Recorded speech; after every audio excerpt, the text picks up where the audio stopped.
तो कैसे हैं मेरे भाई लोग, आइए आज क्लास 12th पॉलिटिकल साइंस का हम लोग क्वेश्चन का एनालिसिस करते हैं। अर्थात ऑब्जेक्टिव क्वेश्चन जो आप लोग एग्जाम दिए हैं 100% आपका सत्य, ये नहीं कि दूसरे चैनल की तरह अफवाहों की तरह फटाफट चेक करा दिया और बच्चा सबका जो है गलत ही चेक करा दिया। यहाँ पर आपको जेन्युइन क्वेश्चन जो है उसका सही जवाब देंगे। अगर एक ही दुखी जो भी है, अगर हमको भी डाउट लगेगा तो उसको हम छोड़ देंगे, ताकि आपको मतलब कोई गलत फहमी का शिकार नहीं हुए। यहाँ पर समझिए कि आप अगर चेक कर रहे हैं तो आप कहीं भी मिला लीजिए, आपको एक भी क्वेश्चन गलत नहीं मिलेगा। ठीक है, तो हम लोग चेक करते हैं, टाइम नहीं गवाते हैं और स्टार्ट करते हैं। आइए दोस्तों, अगर आप चैनल पर नए हैं, सबसे पहले मैं आप लोग को एक बात बता दूं मेरे भाई, अगर आप चैनल पर नए हैं तो सबसे पहले wifi coaching centre YouTube channel को सब्सक्राइब कर लीजिए, क्योंकि इसी चैनल पर आपको हर एक प्रकार की एजुकेशनल वीडियो देखने को मिलेगी और जो भी वीडियो होगी आपको इसको जो भी वीडियो होगी इस चैनल के माध्यम से आप लोग को प्राप्त हो जाएगी। आइए हम लोग स्टार्ट करते हैं। यहाँ पर फर्स्ट क्वेश्चन आप देख सकते हैं, सिंधु जल संधि भारत और किस देश के बीच हुई थी? तो सिंधु जल संधि जो है भारत और पाकिस्तान के बीच हुई थी। नेक्स्ट क्वेश्चन की तरफ हम लोग बढ़ते हैं, शांति के लिए एकता प्रस्ताव कब पारित हुआ था? शांति के लिए एकता प्रस्ताव हुआ था 1950 में हुआ था। नेक्स्ट हम लोग आगे चलते हैं। नेक्स्ट क्वेश्चन देखिए लोग, दक्षिण एशिया का कौन सा देश जातीय संघर्ष का शिकार कर रहा है? तो इसमें थोड़ा सा कंफ्यूजन है, क्योंकि जातीय संघर्ष के लिए तो आप देखिएगा तो नेपाल भी कर रहा है, भूटान भी कर रहा है, बांग्लादेश भी कर रहा है, श्रीलंका भी कर रहा है, लेकिन हमारे अनुसार सबसे अधिक अगर देखा जाए तो बांग्लादेश और भूटान हो सकता है, श्रीलंका हो सकता है, श्रीलंका और बांग्लादेश हो सकता है। तो खैर इसको आप लोग देख लीजिएगा, इसको हम कंफर्म नहीं करते हैं, क्योंकि अगर कंफर्म करेंगे तो गलत हो जाएगा आप लोग का, इसलिए आप लोग इसको खुद देख लीजिएगा। नेक्स्ट है, सार्क का पहला जो शिखर सम्मेलन कहाँ हुआ था? ढाका हुआ था। कहाँ हुआ था? ढाका हुआ था, इसमें कोई डाउट नहीं है। नेक्स्ट क्वेश्चन देखिए, भारत ने बांग्लादेश को मान्यता कब दी थी? तो भारत ने बांग्लादेश को 6 दिसंबर 1971 में मान्यता दी थी। आगे ये मेरे दोस्तों,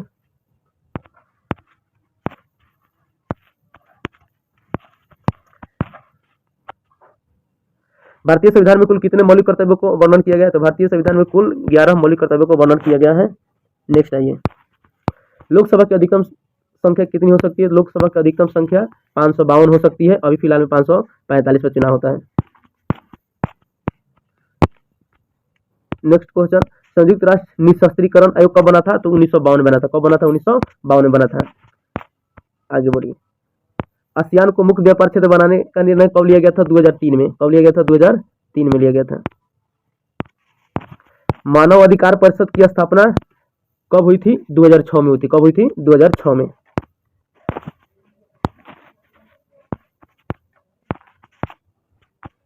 आगे आइए, भारतीय संविधान की प्रस्तावना में संशोधन किया गया था। कब किया गया था? तो 42वां की संशोधन द्वारा, तब 42वें संविधान संशोधन द्वारा। अब आइए नेक्स्ट क्वेश्चन पे हम लोग आते हैं, समवर्ती सूची में कुल कितने विषय शामिल है? तो समवर्ती सूची में टोटल 52 विषय शामिल है। भारतीय संविधान को अपनाया गया, किसके द्वारा अपनाया गया? तो संविधान सभा के द्वारा अपनाया गया है भारतीय संविधान को। आगे हम लोग आते हैं, 14 नंबर क्वेश्चन, किसी भी राज्य में राष्ट्रपति शासन की अवधि बढ़ाया जा सकता है? अधिकतम कितने वर्ष तक ले? 1 वर्ष तक ले आप बढ़ा सकते हैं। राष्ट्रपति जब शासन लागू होता है तो अधिकतम 1 वर्ष तक ले बढ़ाया जाता है। भारत के राष्ट्रपति को उसके पद से हटाया जा सकता है संसद द्वारा। जब संसद में महाभियोग आता है तो उसके द्वारा क्या होता है? राष्ट्रपति को हटा दिया जाता है। 16 नंबर क्वेश्चन देखिए, भारत के किस राष्ट्रपति को मिसाइल मैन की संज्ञा दी गई है? तो वो है डॉक्टर एपीजे अब्दुल कलाम को मिसाइल मैन की संज्ञा दी गई है। नेक्स्ट आइए, राष्ट्रपति पद के उम्मीदवार के लिए क्या आवश्यक नहीं है? तो देखिए, भारत का नागरिक हो ये तो आवश्यक है, न्यूनतम 35 वर्ष भी आवश्यक है, ये कम से कम स्नातक डिग्री है, ये नहीं हो सकता है। तो आपका ऑप्शन क्या हो जाएगा? सी हो जाएगा। निम्न में से कौन दूसरों से संगत है? देखना है। तो देखिए, डॉक्टर राजेंद्र प्रसाद, जाकिर हुसैन, डॉक्टर राधा कृष्णन, ये सब क्या है? ये सब कोई राष्ट्रपति है, जबकि पंडित जवाहरलाल नेहरू प्रधानमंत्री है, इसीलिए ऑप्शन आपका यहाँ पर डी सही हो जाएगा। योजना आयोग के प्रथम अध्यक्ष कौन थे? योजना आयोग का जो अध्यक्ष होते हैं प्रधानमंत्री होते हैं, तो प्रथम प्रधानमंत्री पंडित जवाहरलाल नेहरू थे, इसीलिए क्या हो जाएंगे? पंडित जवाहरलाल नेहरू प्रथम अध्यक्ष। नेक्स्ट है, न्यायिक पुनर्विलोकन की व्यवस्था है। तो न्यायिक पुनर्विलोकन जो है अमेरिका और भारत दोनों में व्यवस्था है, तो ऑप्शन डी आपका यहाँ पर सही हो जाएगा। 21 नंबर क्वेश्चन देखिए, निम्नलिखित में से किसे लघु संविधान कहा जाता है? तो 42वें संविधान संशोधन को लघु संविधान भी कहा जाता है। नेक्स्ट क्वेश्चन आइए, निम्नलिखित में कौन संवैधानिक निकाय नहीं है? तो नीति आयोग संवैधानिक निकाय नहीं है। आगे बढ़िए, भारत में पंचायती राज प्रतिनिधित्व करता है। पंचायती राज समझिए कि शक्तियों का बंटवारा करता है, सामुदायिक विकास का, जन भागीदारी का, तो समझिए इनमें से सभी हो जाएगा आपका। भारत में सबसे पहले पंचायती राज का शुरुआत तो राजस्थान के नागौर जिला है, वहां से स्टार्ट हुआ है, तो ऑप्शन सी आपका सही हो जाएगा। भारत में पंचायती राज की व्यवस्था का शिल्पी किसे कहा जाता है? बनाने वाला कौन है? तो बलवंत राय Mehta, BR Mehta.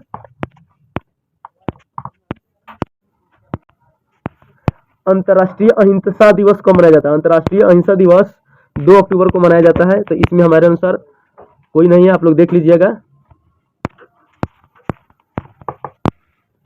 Next question देखिए, दल विहीन लोकतंत्र के पक्षधर कौन थे? तो दल विहीन लोकतंत्र के पक्षधर जयप्रकाश नारायण थे। वर्तमान में भारत में उच्च न्यायालयों की संख्या कितनी है? 25 है। कितनी है? 25। सर्वोच्च न्यायालय की स्थापना कब हुई थी? तो सर्वोच्च न्यायालय की स्थापना हुई थी 26 जनवरी 1950 को, जब संविधान लागू हुआ तब न्यायालय की स्थापना भी हो गई। अध्यक्षात्मक शासन प्रणाली की शुरुआत कहाँ से हुई है? तो अमेरिका से हुई है। कहाँ से हुई है? अमेरिका से हुई है। नेक्स्ट क्वेश्चन देखिए, संविधान संशोधन विधेयक संसद के किस सदन में प्रस्तुत किया जाता है? तो लोकसभा में और राज्यसभा में कहीं भी पेश हो सकता है, तो यानी दोनों में हो जाएगा। ऑप्शन सी आपका यहाँ पर सही हो जाएगा। नेक्स्ट क्वेश्चन है, संविधान का 106वां संविधान संशोधन किससे संबंधित है? तो महिलाओं के संरक्षण से। किससे है? महिलाओं के संरक्षण से। संविधान के किस भाग में केंद्र राज्य के संबंध का वर्णन है? तो भाग 11 है। भाग 11 में केंद्र और राज्य के संबंध का वर्णन किया गया है। सूचना का अधिकार आंदोलन की शुरुआत कहाँ से हुई थी? सूचना का अधिकार आंदोलन की शुरुआत राजस्थान से हुई। नेक्स्ट क्वेश्चन 35 नंबर क्वेश्चन देखिए, किस प्रधानमंत्री ने मंडल आयोग की सिफारिश को लागू किया था? तो बीपी सिंह हो जाएंगे। कौन हो जाएंगे? बीपी सिंह। ऑप्शन ए हो जाएंगे आपका। फरक्का समझौता है। फरक्का समझिए कि नदी जल समझौता है। प्रथम अन्य पिछड़ा वर्ग आयोग के अध्यक्ष कौन थे?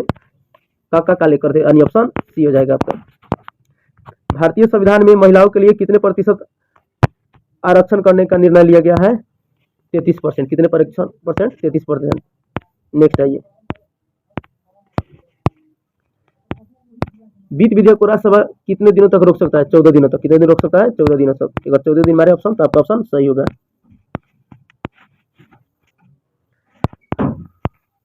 बिहार में पंचायती राज में महिलाओं के लिए 50% आरक्षण कब की गई है? तो समझ जाइए कि 2006 में किया गया। कब किया गया था? 2006 में। नेक्स्ट आइए, भारतीय संविधान का प्रथम प्रारूप किसके द्वारा तैयार किया गया था? तो कौन थे? डॉक्टर भीमराव अम्बेडकर। कौन तैयार किए थे? डॉक्टर भीमराव अम्बेडकर हो जाएगा। ऑप्शन बी आपका सही हो जाएगा। नेक्स्ट क्वेश्चन देखिए 42 नंबर, संविधान के मूल रूप में कितने अनुच्छेद है? तो टोटल मूल रूप में 395 है। नेक्स्ट क्वेश्चन देखिए, संविधान निर्मात्री सभा के अध्यक्ष कौन थे? तो जब संविधान निर्माण हुआ था उसके अध्यक्ष थे डॉक्टर राजेंद्र प्रसाद। निम्नलिखित में कौन राज्य का सबसे महत्वपूर्ण तत्व है? तो सबसे महत्वपूर्ण तत्व होता है संप्रभुता। राज्य का सबसे महत्वपूर्ण तत्व संप्रभुता। 45 नंबर क्वेश्चन देखिए, निम्नलिखित में से राष्ट्रपति किसकी नियुक्ति करते हैं? तो भारत के महान्यायाधीश, राज्यपाल, भारत के नियंत्रण महल, लगभग मतलब सभी तीन में से ऑप्शन डी हो जाएगा। निम्न में कौन भारतीय गणतंत्र का प्रमुख है? तो गणतंत्र का प्रमुख राष्ट्रपति होते हैं। कौन होते हैं? राष्ट्रपति। बिहार में लोकसभा कितनी सीटें हैं? तो बिहार में लोकसभा की 40 सीटें हैं।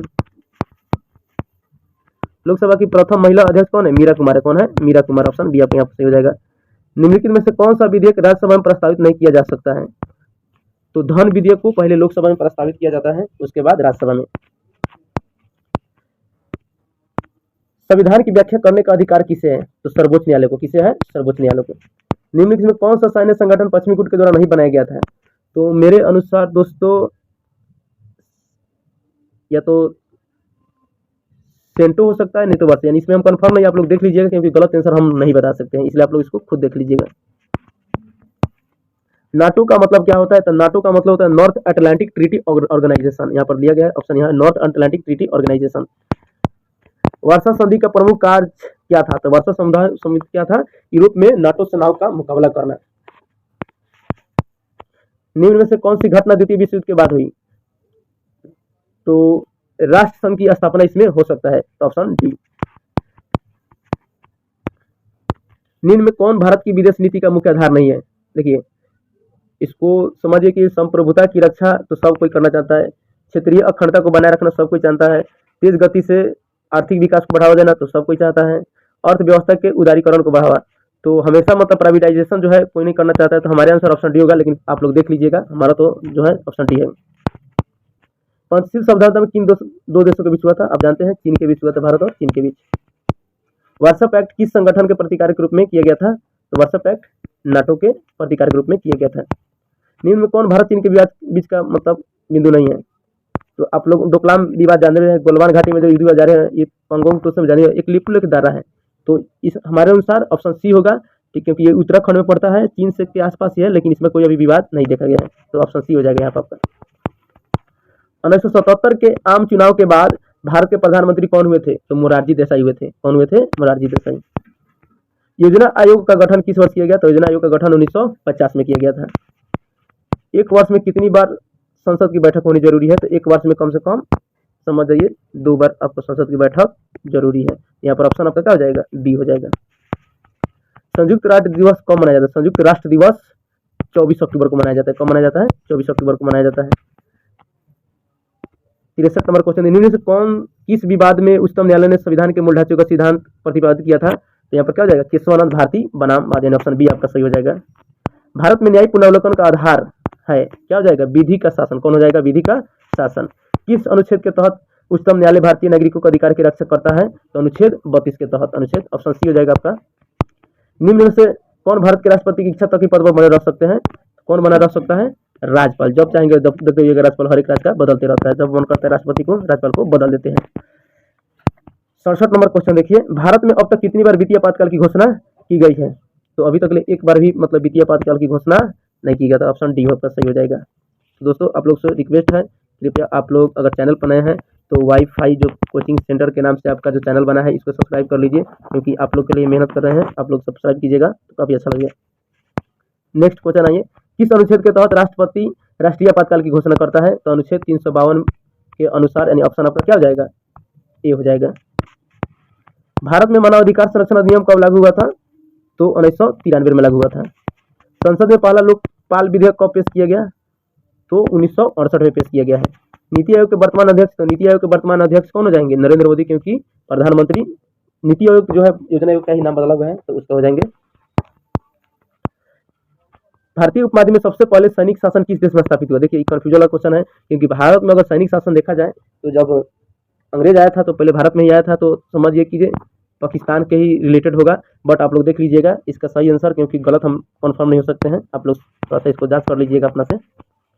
नेक्स्ट क्वेश्चन आइए, निम्न कौन सा देश धर्म के सापेक्ष नहीं है? तो क्या हो जाएगा? देखिए श्रीलंका में भी बौद्ध धर्म के, पाकिस्तान तो मुस्लिम कंट्री है, नेपाल में समझिए क्या है? हिंदू धर्म का अथी है, लेकिन भूटान में अभी तक कोई स्पेशल नहीं बताया गया, इसलिए भूटान हो सकता है यहाँ पर आपका।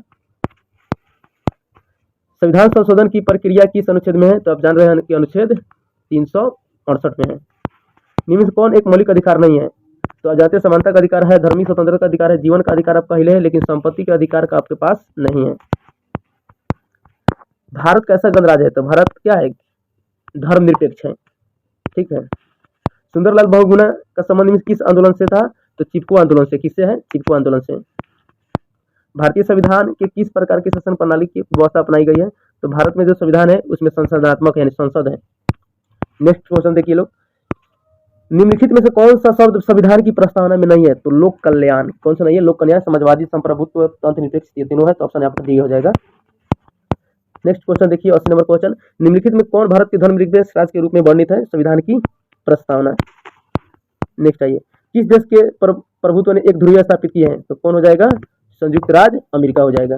आइए, तृणमूल कांग्रेस पार्टी की स्थापना किसके द्वारा की गई है? तो टीएमसी की जो है स्थापना ममता बनर्जी ने की है। राज्यसभा किसके प्रतिनिधित्व करती है? तो राज्यसभा जो है भारत के राज्यों का प्रतिनिधित्व करती है। संविधान के किस अनुच्छेद के तहत राष्ट्रपति अध्यादेश जारी कर सकता है? तो अनुच्छेद 123 के अनुसार राष्ट्रपति अध्यादेश जारी करता है। तो दोस्तों इसमें नहीं दिया गया था, क्या है? रॉन्ग क्वेश्चन है। इस पर आप लोग को समझिए कि ऑब्जेक्शन लगा सकते हैं, क्योंकि ये रॉन्ग क्वेश्चन दिया गया है। यूक्रेन पर रूस द्वारा आक्रमण करने का मुख्य कारण क्या था? तो क्या था? यूक्रेन को नाटो की सदस्य रोकना था, क्योंकि जब नाटो में शामिल हो जाता तो अमेरिका यहाँ पर सैन्य स्थापित कर देता जो रूस को बार बार प्रताड़ित करता है, इसलिए रूस ने यूक्रेन पर आक्रमण किया था। ऑप्शन डी आपका हो जाएगा। 86 नंबर क्वेश्चन देखिए, निम्न में कौन सा देश रूस पर अंतर्राष्ट्रीय प्रतिबंध का लगातार विरोध कर रहा है? तो देखिए अगर देखा जाए तो रूस पर अंतर्राष्ट्रीय प्रतिबंध लगाया गया है, जिसका विरोध कौन कर सकता है? तो या तो भारत कर सकता है, ठीक है, नहीं तो चीन कर सकता है। तो हमारे अनुसार करेक्ट भारत ही हो सकता है, क्योंकि भारत रूस का मित्र है। आप लोग इसको थोड़ा सा जांच लीजिएगा, लेकिन ऑप्शन हमारे अनुसार ए सही होगा। अमेरिका तो विरोधी है। राज्यसभा के कितने सदस्य राष्ट्रपति मनोनीत करते हैं? तो राज्यसभा के 12 सदस्य को राष्ट्रपति क्या करते हैं? मनोनीत करते हैं। निम्न में से किस देश ने G20 शिखर सम्मेलन 2023 का आयोजन किया था? तो भारत में हुआ था, जो दिल्ली में हुआ था। एक व्यक्ति एक वोट का सिद्धांत किससे संबंधित है? राजनीतिक समानता से। किससे संबंधित है? राजनीतिक समानता से। भारत और मालदीव दोनों किस क्षेत्रीय संगठन से हैं? तो समझिए सार्क से। किससे हैं? सार्क से।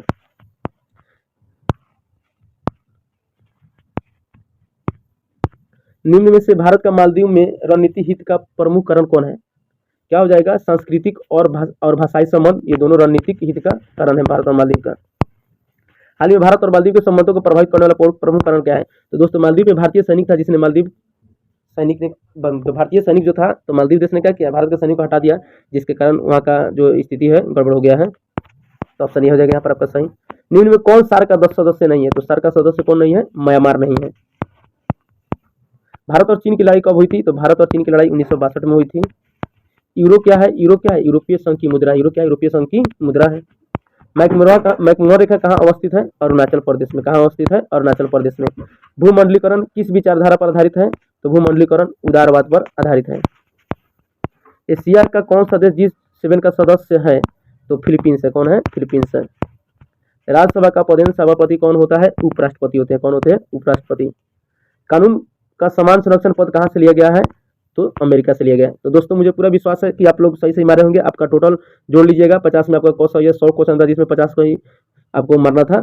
तो मुझे उम्मीद है कि आप लोग को पूरा सही सही गया होगा। अगर आप लोग चैनल पर नए हैं तो कृपया चैनल को सब्सक्राइब कर लीजिएगा, क्योंकि आगे इसी प्रकार का एनालिसिस आपको देखने को मिलेगा। चाहे 12th हो, चाहे 10th हो, चाहे हर एक प्रकार के एजुकेशनल वीडियो आपको कंपटीशन हो, हर एक इसमें चैनल पर मिलेगा। तो आप लोग से रिक्वेस्ट है, चैनल को सब्सक्राइब कीजिए, लाइक कमेंट शेयर करना नहीं भूलिएगा। मिलते हैं अगले वीडियो में, तब तक थैंक यू, धन्यवाद।